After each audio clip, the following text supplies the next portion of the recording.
The use of hostage diplomacy by odious regimes is a disgrace and a shocking threat to innocent citizens caught up in it, such as Kylie Moore-Gilbert, who spent 2 years imprisoned in Iran, as you know. Her exclusive interview here on Sky News last night was fascinating.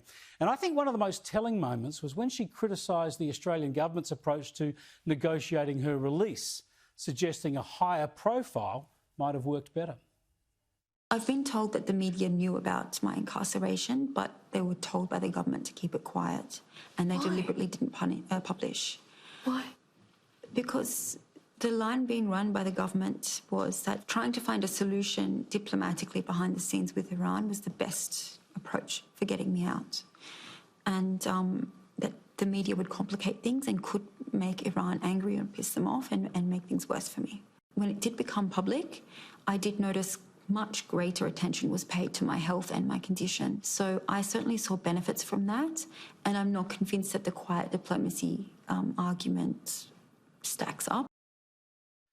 Now, this is important because we're seeing plenty of hostage diplomacy in China now, as well as Iran, maybe even in Myanmar.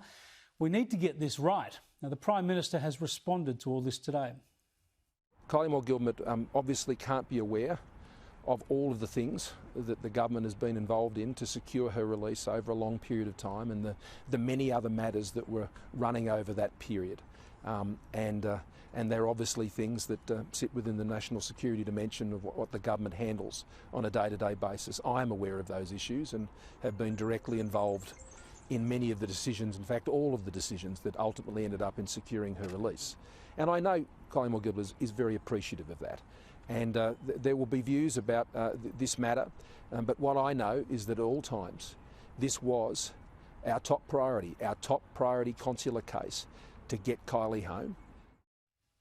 Now, I've served as a Chief of Staff to the Foreign Minister for a number of years, so I've been involved in this stuff, the top secret classified dealings that are involved, so I know it's terribly difficult, often presents a diabolical dilemma, and each case has to be treated on its own merits. I don't think Kylie Moore-Gilbert was questioning the effort here, but of course the strategy, and she's got a point.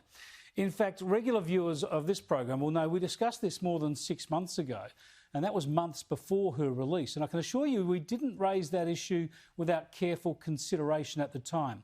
Here's what Peter Grester had to say back then.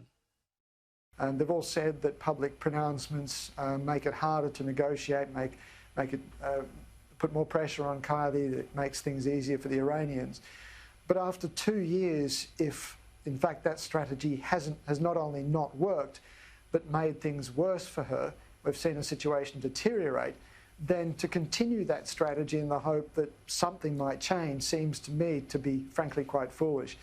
I know that my family got similar advice from DFAT when I was in prison, and for a whole host of reasons, some of which were beyond my family's control, we decided to go public.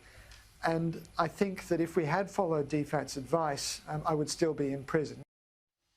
Now, a similar argument was made back then on this program by Liberal MP Dave Sharma. He's a former ambassador to Israel, and he was sticking to that position that we should have been more public, even on the day that Kylie Moore-Gilbert was released.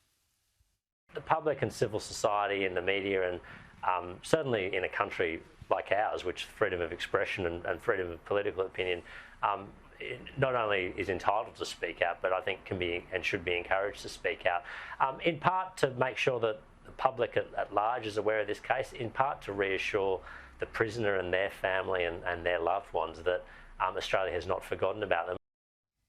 So that's why we carefully started drawing attention to this case months before Moore-Gilbert was released. There's a reasonable discussion to be had here, and she was right to raise it. Still, the only thing we do know for sure is that she was released eventually, and the government and the Foreign Affairs Department deserve great credit for that. But if there are any lessons here to be learned, they're going to help other Australians, perhaps some imprisoned overseas as we speak.